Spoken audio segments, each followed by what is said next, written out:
तरफ से आज जो है महाराष्ट्र में एक ऐतिहासिक रैली का आयोजन किया गया है। ये जो रैली जो है वो महाराष्ट्र सरकार की जो है आँख खोलने के लिए जो है रैली की गई है।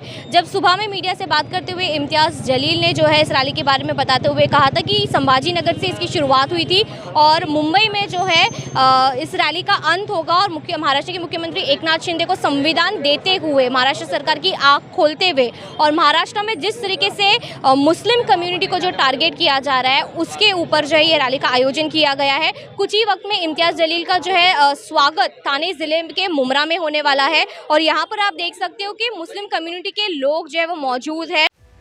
उत्तर प्रदेश में जाति की सियासत हो रही है, लेकिन महाराष्ट्र में मजहब की सियासत को हवा देने की कोशिश हो रही है। असदुद्दीन ओवैसी की पार्टी के नेता इम्तियाज़ जलील सोमवार को रामगिरी महाराज की गिरफ्तारी की मांग को लेकर अपने लाखों समर्थकों के साथ संभाजी नगर से मुंबई की तरफ रवाना हो गए। इस दौरान जगह जगह पर इम्तियाज़ जलील और उनके काफिले का भव्य स्वागत किया गया। महाराष्ट्र के परभणी, बीड, जलगांव, नासिक जैसे कई जिलों से सैकड़ों की तादाद में गाड़ियों से इस काफिले में लोग शामिल हुए।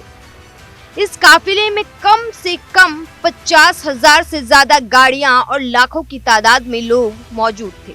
इम्तियाज़ जलील का इल्जाम है कि महाराष्ट्र में मुसलमानों को मस्जिद में घुसकर मारने की धमकी दी जा रही है, इस्लाम के बारे में गलत बयानबाजी की जा रही है और 60 एफआईआर होने के बावजूद एकनाथ शिंदे की सरकार कोई कार्रवाई नहीं कर रही है।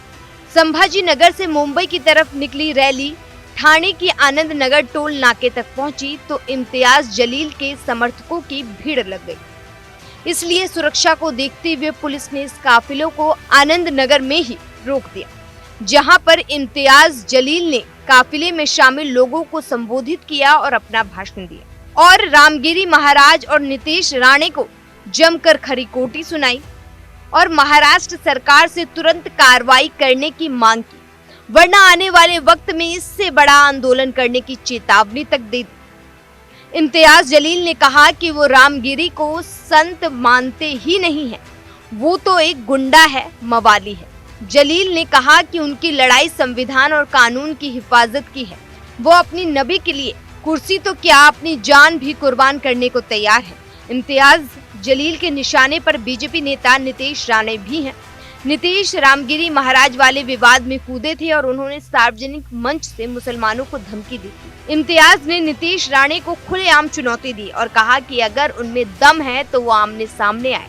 बीजेपी ने नीतीश राणे जैसे लोगों को पार्टी में इसलिए रखा है ताकि देश में नफरत फैला सके। यहाँ पर भाषण देने के बाद पुलिस प्रशासन ने इम्तियाज़ जलील और उनके काफिले में 5 लोगों को आगे मुंबई की ओर जाने की अनुमति दी थी। इसके बाद ये रैली का अंत थाने में ही किया गया, लेकिन लाखों की संख्या में भीड़ को संभालना पुलिस के लिए मुश्किल हो गया और अंत में पुलिस ने काफिले में शामिल लोगों पर लाठीचार्ज भी कर दिया।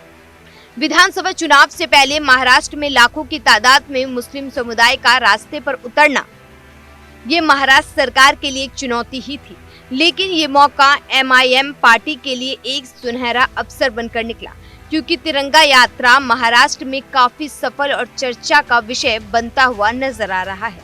Bureau report, news 1 India.